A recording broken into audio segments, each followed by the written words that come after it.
Hi எல்லாருக்கும் வணக்கம். இன்றைக்கி நான் எடுத்திருக்கிற டாபிக் பார்த்திங்கன்னா பிரேஸ்லெட் மேக்கிங் பீட்ஸ் வச்சு.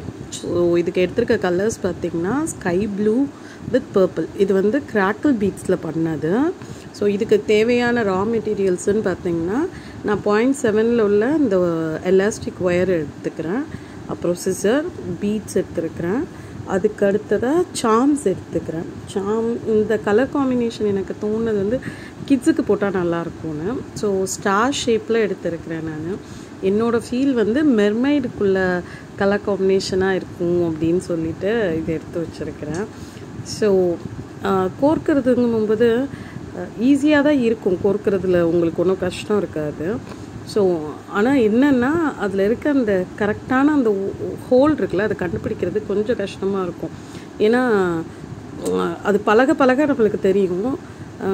அதை பாருங்கள், ஓட்டை கரெக்டாக இருக்கிறதே நம்மளுக்கு அந்த ஹோல் தெரியவே தெரியாது. அது ஒரு இதில் பர்பிளில் கொடுத்து வச்சுருப்பாங்க, சிலது ரெண்டும் மிட் பாயிண்டில் கொடுத்து வச்சுருப்பாங்க. கொஞ்சம் அதை தேடி கண்டுபிடிக்கிறதே கொஞ்சம் கஷ்டமாக தான் இருக்கும்.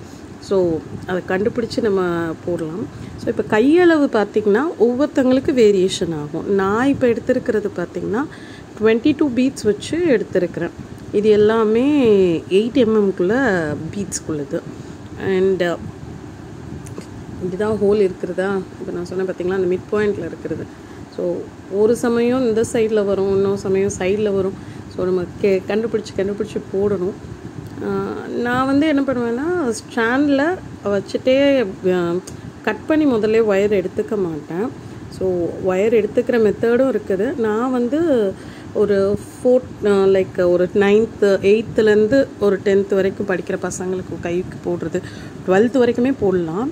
அண்டு நான் சொல்கிறது வந்து அந்த கையளவுக்கு கொஞ்சம் ஃப்ரீயாகவும் இருக்கும் ஃப்ளோ. அண்ட் டைட்டாக வேணும் அப்படின்னு நீங்கள் நினைக்கிறீங்கன்னா நம்ம 20 பீட்ஸும் போட்டுக்கலாம், அந்த கையோட மெஷர்மெண்ட்டை பொறுத்து. சரிங்களா? ஸோ இப்போ நான் வந்து எடுத்துருக்கிறது 22. கொஞ்சம் கை உருண்டையாக இருந்தால் கூட போட்டுக்கலாம் அந்த மாதிரி. இப்போது நான் வந்து என்ன பண்ணியிருக்கேன்னா, சக்கரி யூஸ் பண்ணியிருக்கேன். 2 சக்கரி, 2ஓட கலர் காம்பினேஷன் பர்பிளும் ப்ளூவும் ஜாயிண்ட் ஆகிற 2 இடத்துலையும் ஒவ்வொரு சக்கரி போட்டிருக்கேன். இது கோல்டன் சக்கரி. அது எப்படி இருக்குன்னா, ரவுண்டாக ஒரு சின்ன ரிங் மாதிரி இருக்கும், அதுக்குள்ளே நடுவில் ஸ்டோனாக இருக்கும். முன்னால் நம்ம ஆரி ஒர்க்கோ இல்லைன்னா நீங்கள் சில்க் த்ரெட் பேங்கிள்ஸ்லாம் யூஸ் பண்ணுறீங்கன்னா அதில் வந்து ஒரு ஸ்டோன் பால்ஸ் வச்ச ஒரு செயின் மாதிரி இருக்கும், ஒட்டி வச்சுருப்பாங்க. அந்த இதை வந்து ஒரு ரவுண்ட் மாதிரி ரிங்காக சின்னதாக செஞ்சு வச்சுருப்பாங்க, அது பேர் சக்கரின்னு.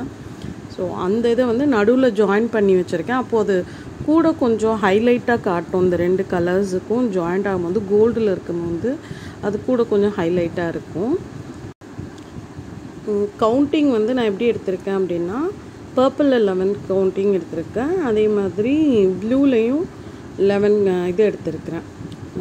கிராக்கிள் பீட்ஸ்க்கும் ஜெல்லி பீட்ஸுன்னு இருக்கும். ஜெல்லி பீட்ஸ் வந்து உங்களுக்கு பார்த்திங்கன்னா பிளெயின் கலராக இருக்கும். அதுலேயுமே டபுள் ஷேட்ஸ்லாம் இருக்குது. இதுவுமே டபுள் ஷேட் மாதிரி தான், லைக் ஒயிட் வித் பிங்க் ப்ளூங்கிற மாதிரியும், ஒயிட்டுங்கிறது எப்படின்னா கிளியர் கலர்மாங்கள்ல, சீ த்ரூங்கிற மாதிரி, அந்த மாதிரி ஒரு கிளியர் கலரும் ஒரு ப்ளூவும் சேர்ந்தது. அதே மாதிரி கிளியர் கலர் வித் பர்பிளும். இந்த கலர் காம்பினேஷன் நல்லா இருக்குதுன்னு என்னோட ஒரு ஃபீலு. உங்களோட சஜஷனை கமெண்ட்ஸில் சொல்லுங்கள், இது நல்லா இருக்கா அந்த கலர் காம்பினேஷன், இல்லைனா வேறு கலர்ஸ் ஏதாவது நான் ட்ரை பண்ணணும் அப்படின்னு நீங்கள் நினச்சாலும். ஸோ முடிச்சிட்டேன் செஞ்சு. கட் பண்ணுறதுக்கு முன்னாடி என்ன பண்ணுவேன்னா, ஒரு சைடில் ஸ்ட்ரிங் வந்து கொஞ்சம் நம்மளுக்கு லென்த்தியாக தான் இருக்கும், நம்ம கோர்த்துக்கிட்டே இருந்த இடத்துல. அதனால் கொஞ்சம் 2த்தையும் ஈக்குவலைஸ் பண்ணி எக்ஸ்ட்ராவாக 1 inch 2 சைட்லேயுமே இருக்கிற மாதிரி இருந்தால் தான் நம்ம நாட் போடும்போது கொஞ்சம் ஈஸியாக இருக்கும். ரொம்ப ஷார்ப் எட்ஜஸில் கட் பண்ணிங்கன்னா உங்களுக்கு நாட் போட முடியாது, வழுகி பீட்ஸ் எல்லாம் கீழே விழுந்துகிட்டே இருக்கும். ஸோ செய்ய தான் நம்மளுக்கு எல்லாமே அதில் உள்ள மிஸ்டேக்ஸ் எல்லாமே தெரியும். ஸோ நான் வந்து கொஞ்சம் எக்ஸ்ட்ராவாக விட்டு சிசரில் வந்து கட் பண்ணிக்கிட்டேன். கட் பண்ணதுக்கப்புறம் நாட் வந்து உங்களுக்கு நிறைய டைப் போட்டு உங்களுக்கு கொடுத்துருப்பாங்க டுட்டோரியல். ஸோ எனக்கு தெரிஞ்சது 2 சுற்றிக்குவேன், இன் அண்ட் அவுட்டுன்னு சொல்லிவிட்டு. அதுக்கப்புறம் அதில் ஒரு நாட் மாட்டி விடுவேன், ஒரு முடிச்சு மாதிரி போட்டு விடுவேன். இந்த முடிச்சு போட்டதுக்கப்புறமும் சிலவங்க இதோடய நிறுத்திடுவாங்க. பட் என்னோடய ஃபீல் என்னென்னா, இது திருப்பி கலண்டுருமோ அப்படின்னு ஒரு ஃபீல் ஆகும்.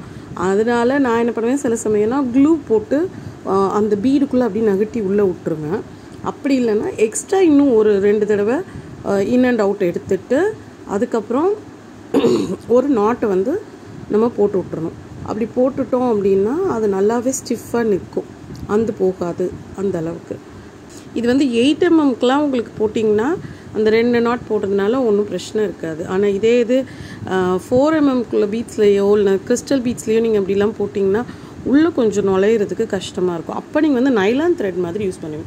இப்படி தான் அந்த பீடுக்குள்ளே அந்த நம்ம நாட் போட்டது வந்து மறைச்சிக்கணும்.